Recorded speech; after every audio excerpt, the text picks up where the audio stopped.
Assalamualaikum warahmatullahi wabarakatuh. Alhamdulillah al-mahmudu Allahu jalalu wa salli ala sayyidina Muhammadin wa alu amma ba'du. Bapak-bapak, ibu-ibu, jamaah yang dimuliakan oleh Allah Subhanahu wa taala. Kita lanjutkan kajian surah kita, yaitu kemarin terakhir saya sampaikan bahwa ketika Rasulullah sallallahu alaihi wasallam kita sudah sampai pada pembahasan tak kala Rasul dilahirkan. Sebelumnya kan ibunda Rasulullah sallallahu alaihi wasallam waktu mengandung beliau memang bercerita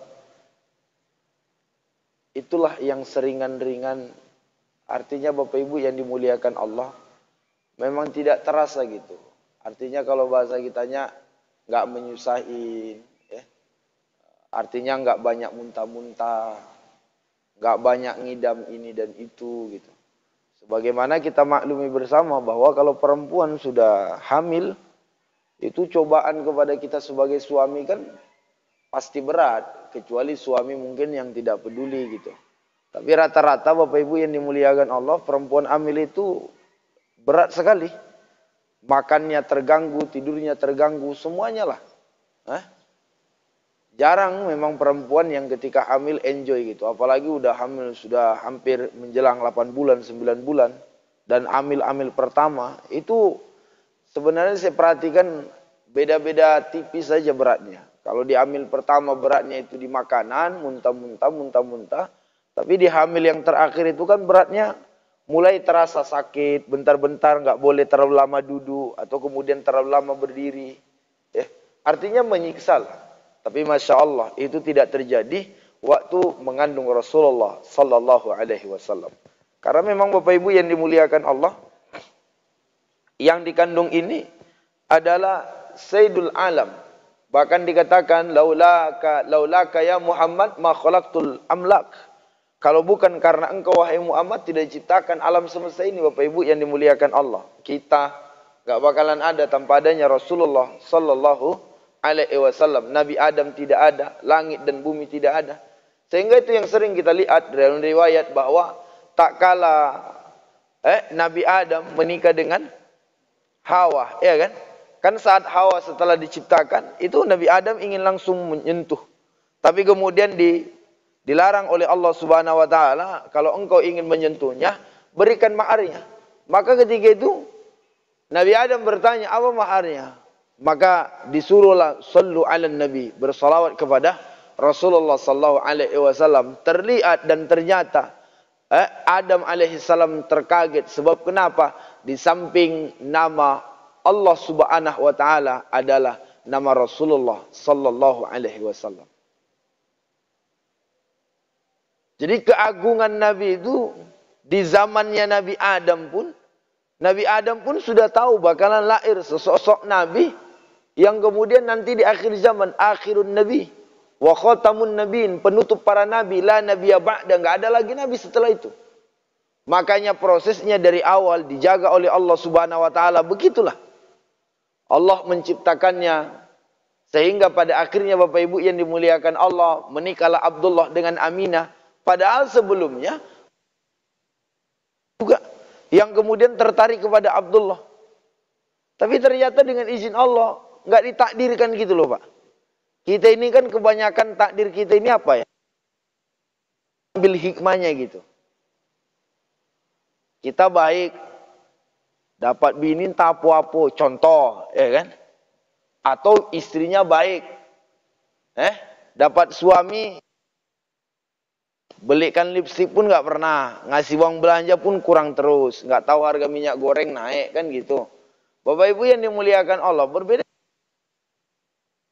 Tapi Mas Sallallahu Alaihi Wasallam seorang suami dan istri Abdullah tampak yang paling memiliki martabat di jazirah Arab ketika itu.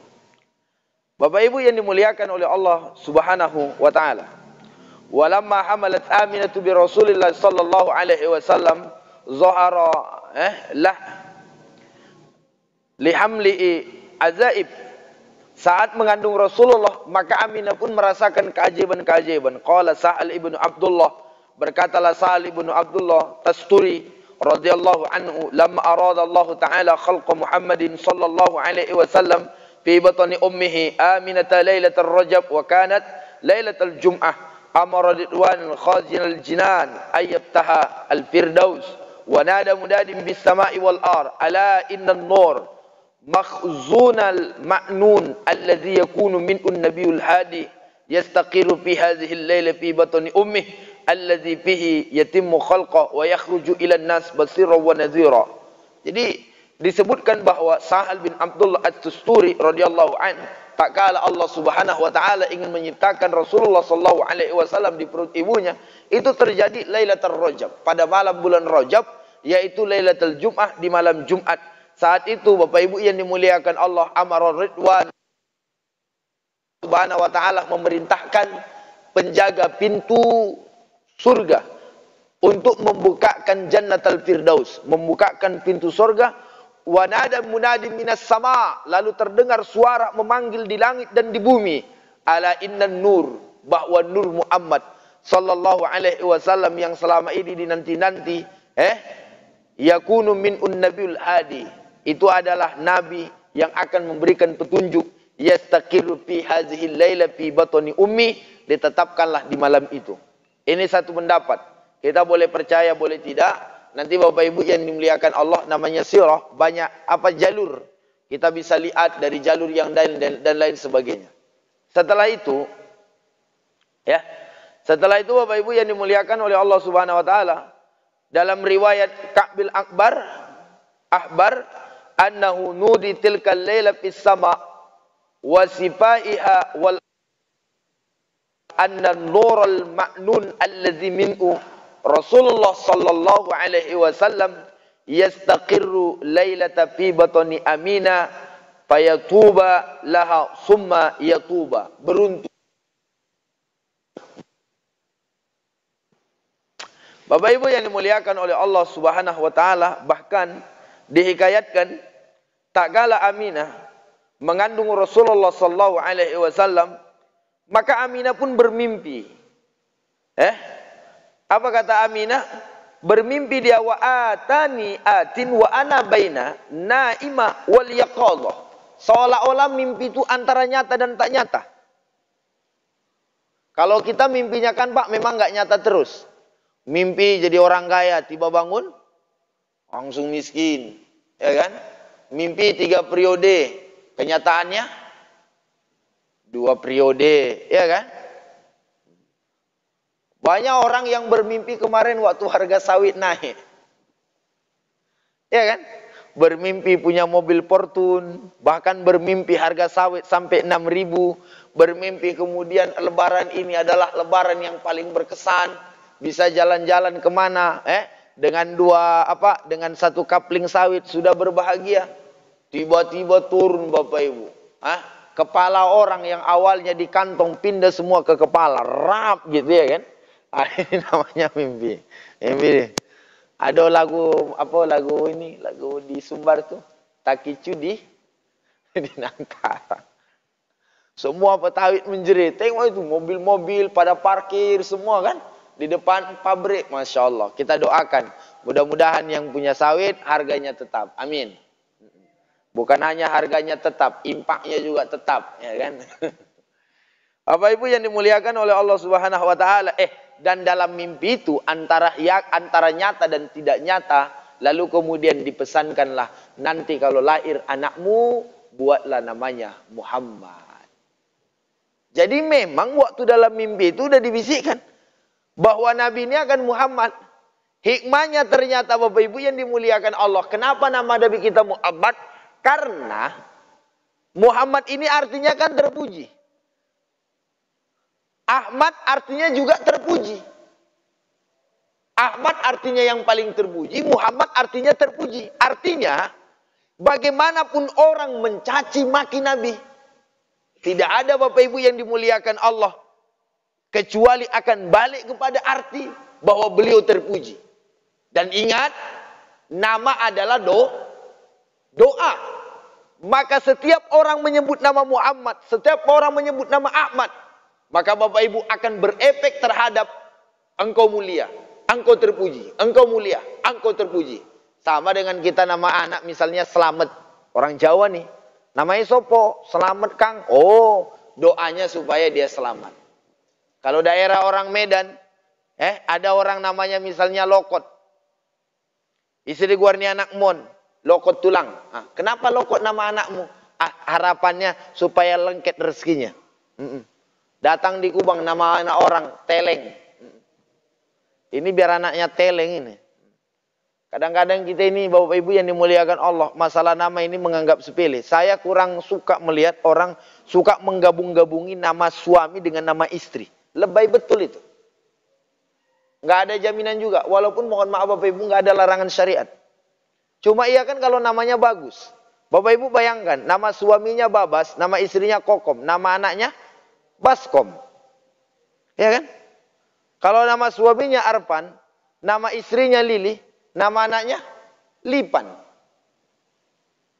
Kalau nama suaminya Leman, ya kan? Nama istrinya Rodia, namanya Letoy. Itu kalau cocok, kita kadang-kadang kita gabungin aja. Padahal khairul asma, sebaik-baik nama adalah Abdullah. Wa khairul asma ma'ubbidah. Sebaik-baik nama adalah yang ada nilai pujian. Abdullah wa Abdurrahman. Makanya dibiasakan kalau punya cucu buat namanya yang bagus. Mudah-mudahan itu jadi doa. Begitu dia. Makanya Rasulullah ketika dalam keadaan mimpi ibunya antara yaqadhah antara naimah wa yaqadhah, antara sadar dan tidak, saat itulah kemudian dibisikkan untuk membuat namanya bernama Muhammad. Wa an Ibnu Abbas radhiyallahu anhuma qala kana min dalalati amli aminat bi Rasulullah sallallahu alaihi wasallam anna kulla dabbah li Quraisy nataqat tilka al-lailah wa qalat humila bi Rasulillah sallallahu alaihi wasallam wa rabbil Ka'bah wa huwa amama ad-dunya wa siraji ahliha wa lam yabqa sarirul lil mulki minal mulukid dunya illa asbaha mangkusan.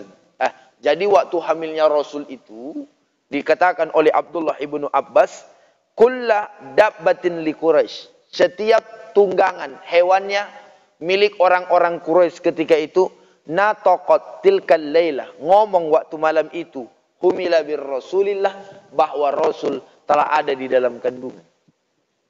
Binatang ngomong, bercakap dia. Yaitu tentunya Bapak Ibu kembali yang saya sampaikan tadi atas keagungan Rasulullah sallallahu alaihi wasallam. Bahwa kita ini adalah umat Nabi yang paling terbaik. Kita ini Bapak Ibu bersyukur. Kalau dihitung dari amal, kita ini mohon maaf yang ngomong ceramah nih, kita ini nggak ada harapan masuk surga loh. Cobalah Bapak Ibu hitung amal Bapak Ibu. Dalam satu hari ini aja. Berapa jam kita iktikaf, berapa jam kita buat dosa, berapa jam kita lalai. Berapa ibadah kita, dan ibadah kita khusyuk atau tidak, diterima atau ditolak.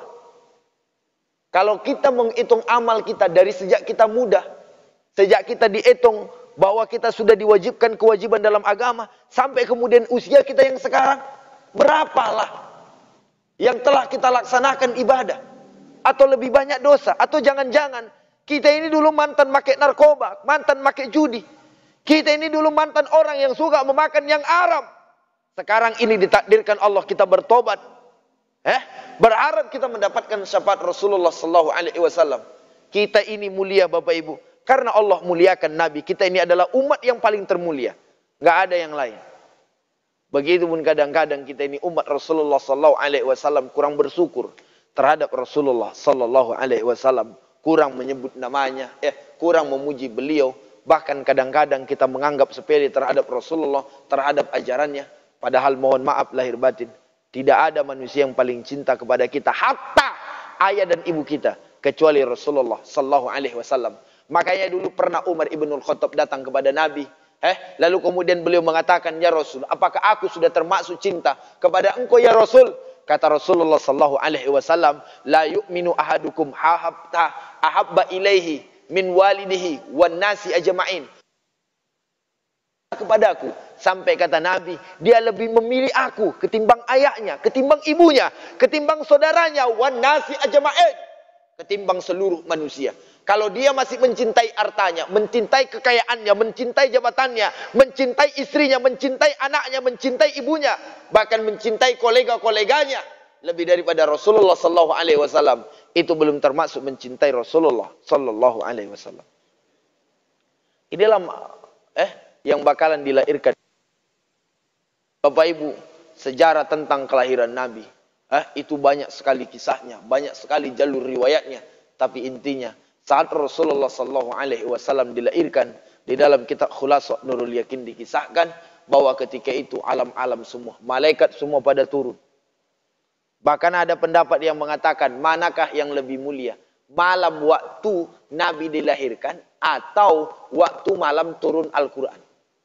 Kira-kira Al-Quran itu diturunkan gara-gara Nabi atau Nabi gimana nih? Kelihatannya udah tidak rasanya hari ini ya. Bapak Ibu yang dimuliakan Allah. Setelah Idul Fitri, bagaimana kelanjutan daripada kisah Rasulullah sallallahu alaihi wasallam dan masa kecilnya, lalu kemudian dada beliau dibelah, ya. Setelah dada beliau dibelah, lalu Halimatus Sa'diyah merasa khawatir dan masih panjang lagi sampai pada akhirnya nanti beliau menikah dan bagaimana prosesnya dan semuanya dalam kisah-kisah sirah Nabawi. Makanya saya sampaikan, beli buku namanya Ar-Rahiq Al-Makhtum, tebalnya 601 halaman. Bagi Bapak Ibu yang mau, itu ada di